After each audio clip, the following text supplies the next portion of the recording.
Have you ever seen a leprechaun? Well, I have. My name is Darby O'Gill, and I live in Ireland, where they all live. Well, a leprechaun is like a little man who'd be about up to me knees. Fact is, many's the hour I've spent with the king of the leprechauns himself, King Brian Connors.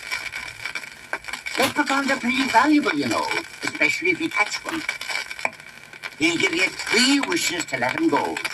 You can wish for gold or health or good crop, but most people wish for a cock of gold.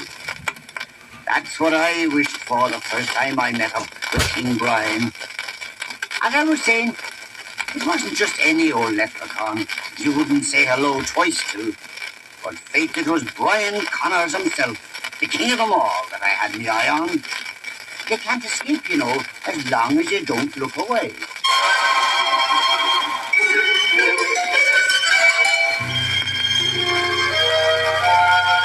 Well, on the night that I saw him, it was dark, and the mountain was covered in mist. The moon was no bigger than the light from a hasty candle. But that didn't hide him from me. There he stood under a white thorn bush with an angry little mug on him, and his face as fierce as fire. And before you could bless yourself, I had him. Get alive. He was an angry little man.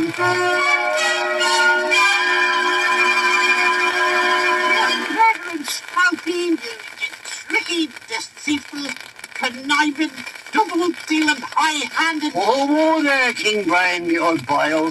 I've got you at last. And I'll not let you go until you grant me the favour of 3 grand wishes. Well, maybe we should talk this over. Here, have a picture. Oh, no, you don't. And let you blow it into me eyes. Yara, I'm on to all your dirty little tricks. No, you've gone too far. You'll get no wishes from me. Either you'll give them to me, or I'll keep you here for a week with me eye on you. Well, wish you wishes, and I'll be done with it. I have work to do at home. Don't rush me. Rush you? You mean you'll not wish for a crack of gold? I made that in good time. But what's gold to a man and he too sick or too sad to enjoy it? You're thinking. I am. And my first wish is you can give me health. My second wish is a small little wish indeed, but it means a lot to me. I want a grand big crop of gold. Granted. And my third wish is for the crock of gold. Granted. Fine big crock it is too. And all those gold guineas and what. Now, what's your fourth wish? A fourth wish? Well, try me. You'll find I'm a generous man entirely. Then I'll be a generous man. I take a crock of gold besides this one for my good friend Connery, and another for that grand man Paddy Scanlon, and another for that fine jawful of a woman Molly Malloy. Is that your fourth wish? It is. 3 wishes I'll grant you. 3 great wishes are small, but ask for the 4th wish and you lose them all.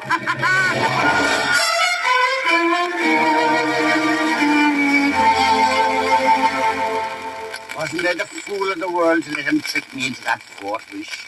I knew better too. All my days I've been studying the little people, and I learned myself all about the leprechauns and their friends, the croakers, the animal spirits who live among the ruins on lonely mountains. And I read about the elves and brownies from other lands too, the kobolds living underground in Germany, the trolls in the big fjords of Norway, the dryads from ancient Greece, and the genies from the Near East. And the more I studied and learned about the strange creatures, the more I wanted to get back to King Brian himself. So I devised a plan to capture King Brian. It was a sly plan too. I knew Brian liked to visit Cleopatra, me horse. You see, Cleopatra was a pooker, a spirit horse. And Brian, being king of all the little people and spirits, often visited the stable. So I hid myself out and I waited for him. Once I saw him, my plan was to keep him in my sight until morning. For once the cock crows, King Brian loses his magic. I sat down and waited, and waited, and waited.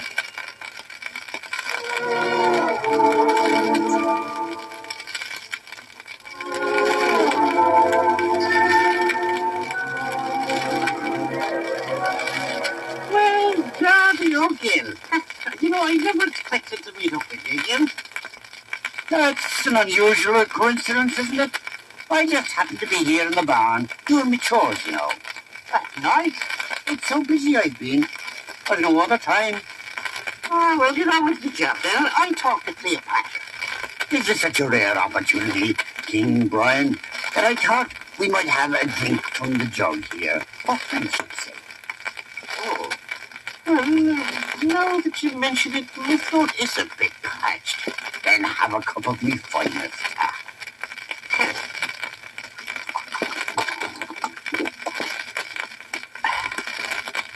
Thank you.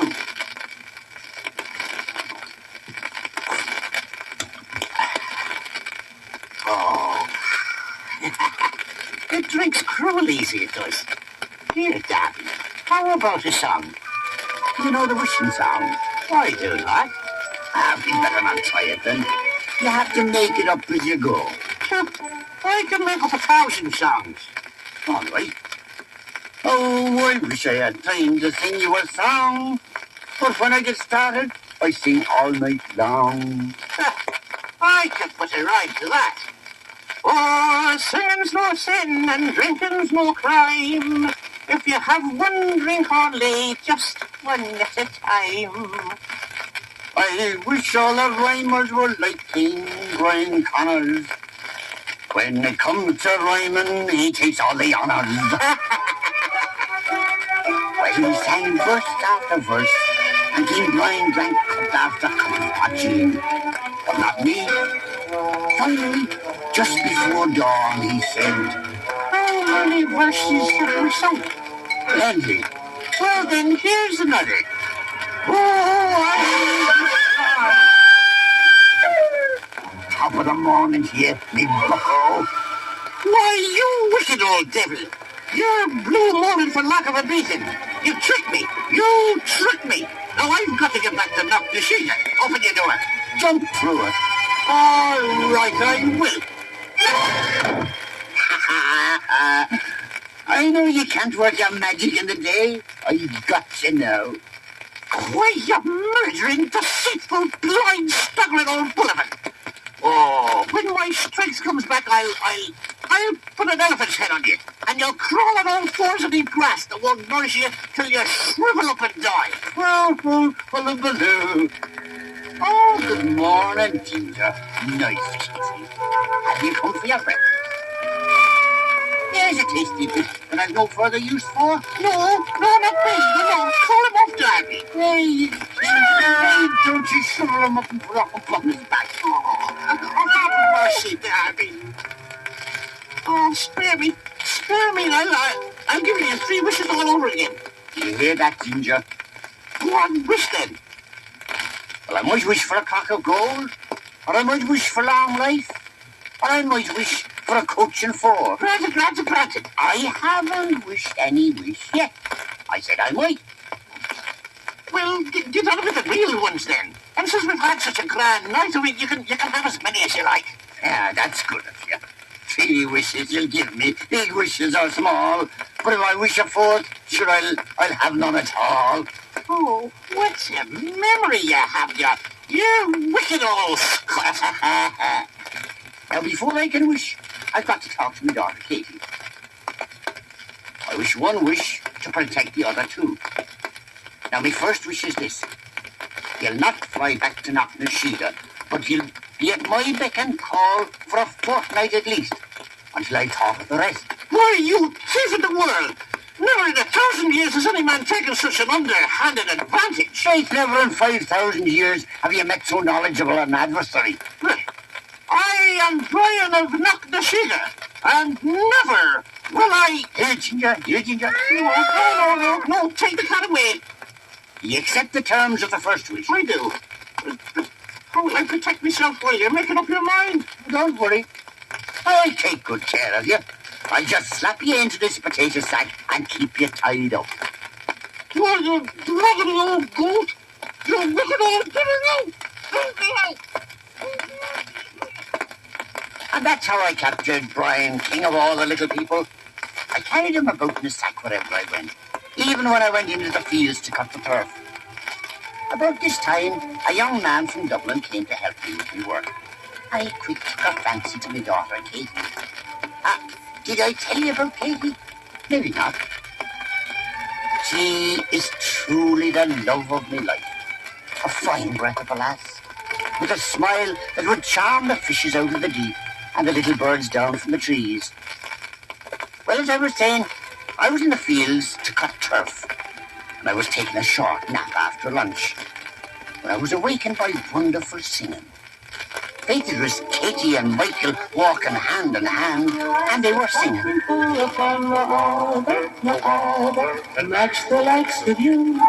You are my dear, my darling one, my smiling and beguiling one.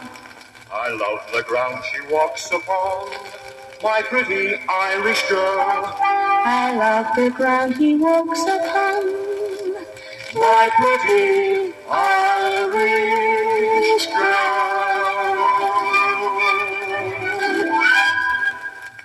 Should I wish for happiness for me lovely Katey, or good health for Katey and Michael both?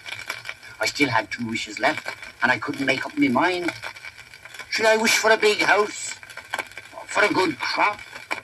Finally, I decided to get help, and I took King Brian, still in the potato sack, to the Rathcullen Arms, a friendly public house where my closest friends often gathered at the end of the day.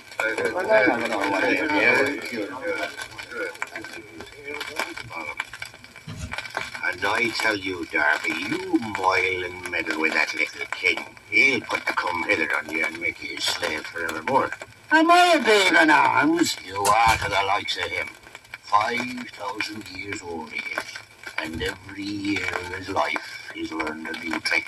And I've learned 100. Ah, you're mad, mind you. You'll be caught like a rat in a snaptrap. Oh, I won't have your blood on my head. So don't go wishing any gold for me. It so happens that I have in this here potato sack none other than King Brian himself. Yeah, when the sky falls, we'll all catch larks. King Brian is here to make sure my wishes are obeyed. If that's the way it is, give him room. Give him room. Oh, it's a lot of fooster. Fact is, I don't think I'll wish for gold. I mind when I was a young lad, knee-high to a sod of turf, me grandfather Tate, God bless him, told me there was only one man in the town that was happy altogether. The villagers. Darby! Darby! Did your Majesty address me? What's all this speech-making? You're standing for Parliament. Can I get you a drink, sir? You can make a wish. Now get on with it. I know what I'd wish for, Darby. I'd wish for a grand big house on a hill, as big as the castle at Corn. How would you take care of it? Oh, I'd have the servants, too. And you didn't wish for them, nor the money to keep it up. You'd have a house on your hands as big as a church, and you as poor as a church mouse in it. Well, now did you hear that? Oh, he's got a head on his shoulders like Aristotle. Where is the King, Darby? I don't hear anything. He's here in the potato sack. Ah, go on now. There's nothing in there but a rabbit. Rabbit? You don't know beef or bull's foot. Tom Kerrigan, you know he's in here. I know something's in there, Darby. It's about the size of a rabbit. Don't you hear him talking to me? No. I didn't want to show him yet, but I'll give you the first look. Get ready for a grand surprise. It's no rabbit. Gentlemen, meet His Majesty, King Brian. Well, what's the matter? Well, it looks like a rabbit to me. What about you, Tom? I saw a rabbit, Darby. But how could you? He's there.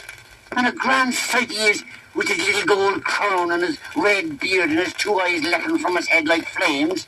Oh, I wish you could see him. Granted. What's your second wish? Why, you tricky, deceitful, conniving, double-dealer. Well, that's what comes of a man. Not your 70 matchiness, witfulness, an intellectual gladiator, 5,000 years old. I still have me third wish. And maybe my second wish is not all wasted. Now go ahead and make yourself visible to him. There, Tom and Paddy. You see him now? No. No, Darby. I am visible to him. You wish that they could see me, and see me they do. They see me as a rabbit. You're a cheat, and you're a liar. Watch out, Darby. There he goes. Oh, Your Majesty. Well, wait, Your Majesty.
Here I come, folks.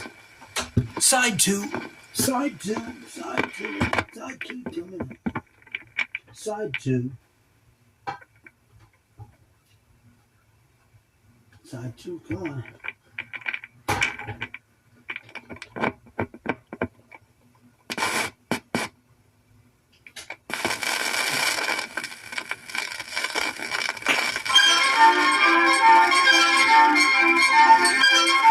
When I wasn't looking, he jumped out of the sack and ran away.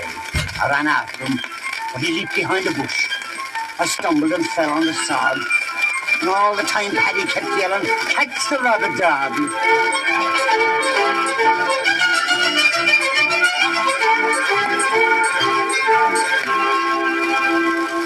Some people just don't understand. I was angry enough to catch him and hang a quarter from every beam in the barn.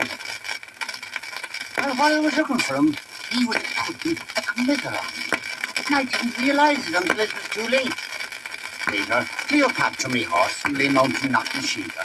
I was thinking that the scheme had middle, and it wasn't until the ruins that she turned and she changed right before my eyes into a puka fly. And I stepped back from her. I fell down an ancient well. I fell for what seemed like months. I landed in a dark tunnel.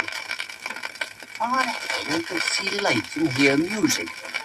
So I picked myself up and made me way to the light.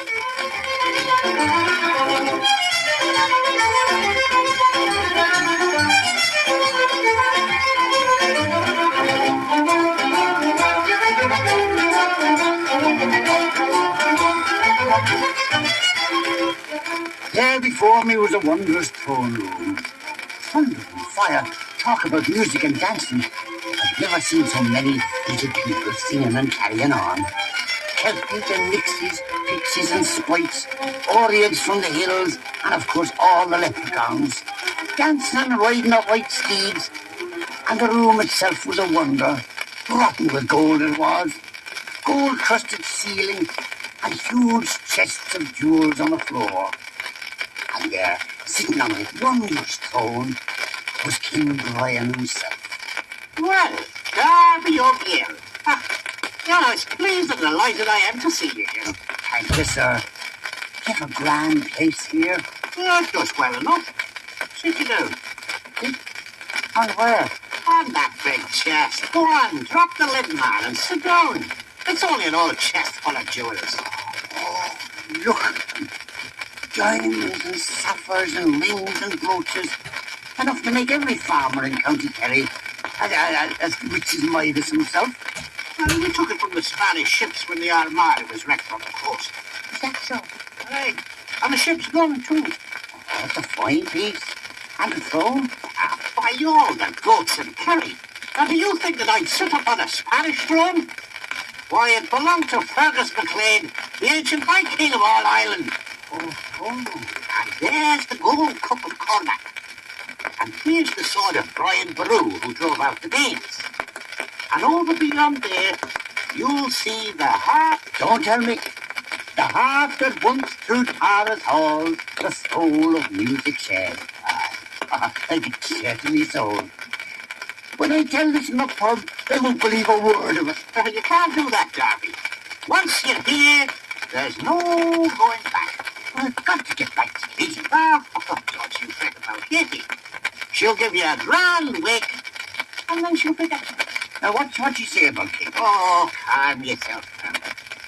What have I ever done to you? Nothing. Who's to tell stories about you?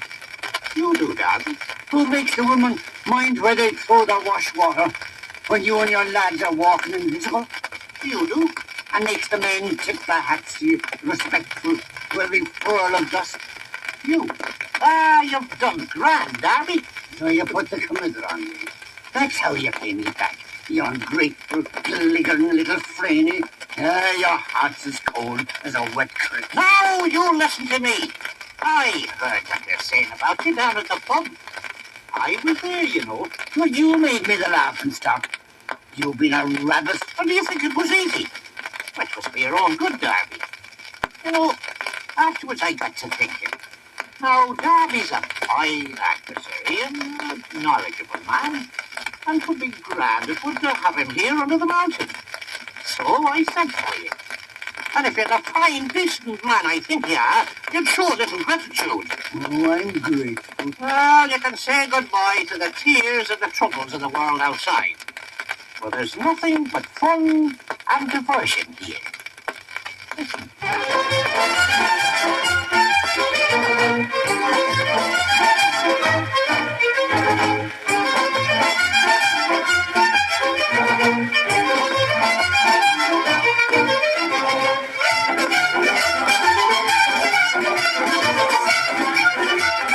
Once I was in the Magic Mountain, I was never to leave, or so said His Majesty King Brian.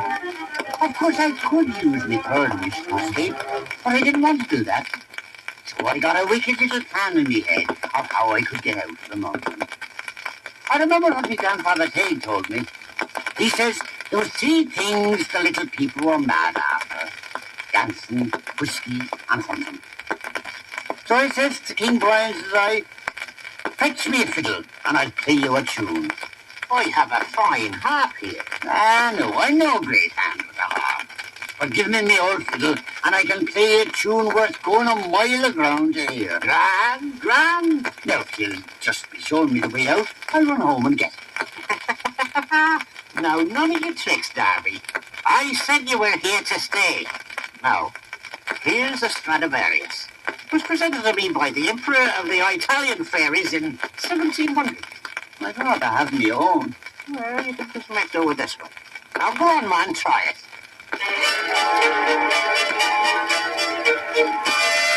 Go ahead. Give us a good tune. My grandfather Katey told me the little people were mad after hunting. Well, he wasn't far wrong. Then I'll play you a fox chase. Ah, the fox chase. First of all, you hear the gathering of the huntsmen, and the hounds at Gleilach, and off we go.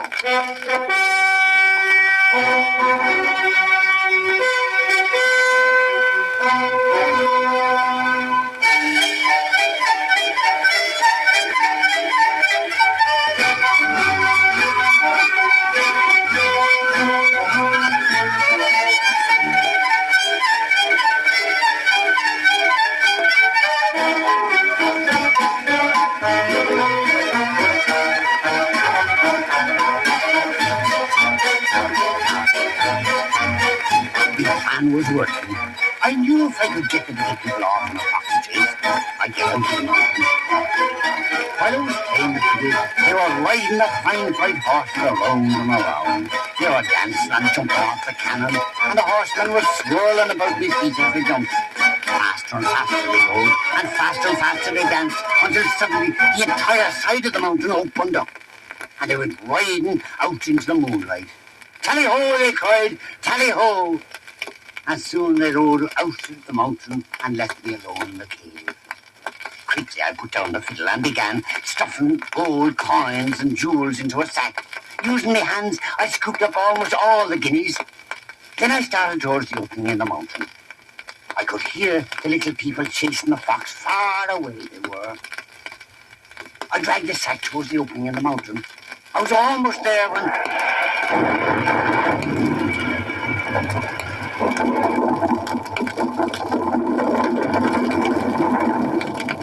the mountain began closing.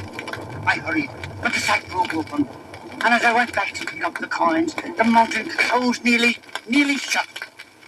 I dropped the coins and rushed to the wall, but it closed tight. I clouded the stone and pushed and shoved. A terrible fear came over me. Fear enough to turn a man to frog's jelly. Then I called, "Brian, let me out. This is my third wish."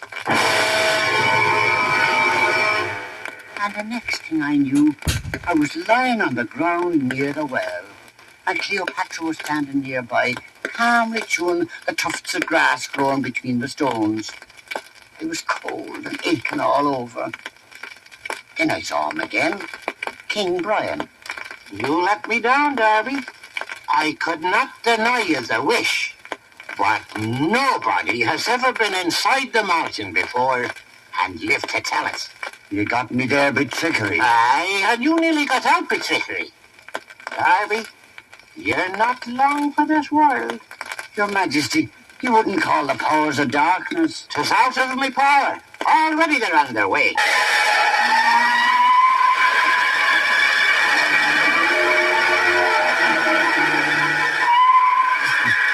Tis the scream of the banshee. She cries when someone is to die. Here she comes.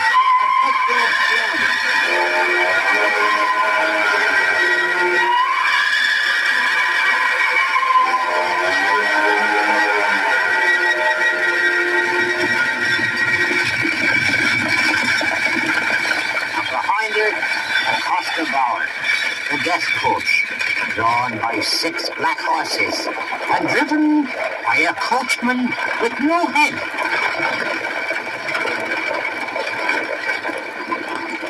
Darby, O'Gill, enter my coach, Darby. Can I say goodbye to Katey? There's no time, Darby. No more time. Yes, sir, I'm coming. You can begin now, Mr. Coachman. I'm ready.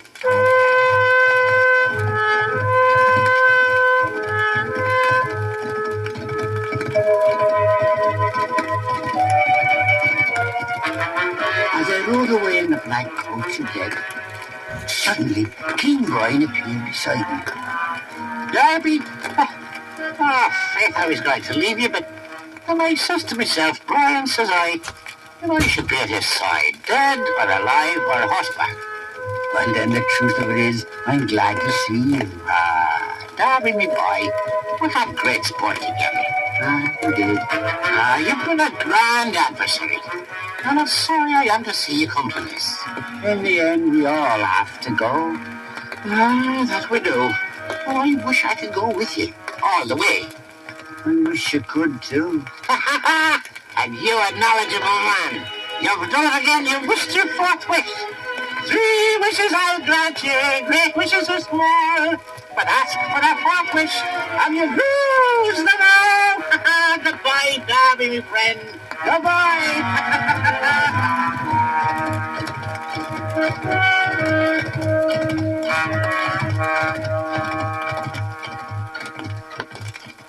He tricked me out of the guest coach.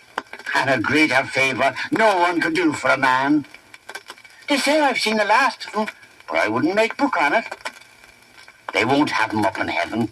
He's a fallen angel, you know, and the devil himself couldn't hold him if he had him on his fork. Many of you may not believe what I've told you, but it's true, every word. Listen yourselves some darksome night, and you'll hear them, the little people, dancing and chasing foxes. Listen closely. Maybe you can hear them now.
Okay.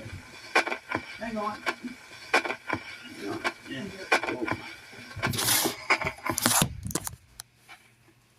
Yeah, I know. Okay. Get the record off.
Underneath the mango tree, my honey and me. Sean Connery from Dr. No was singing.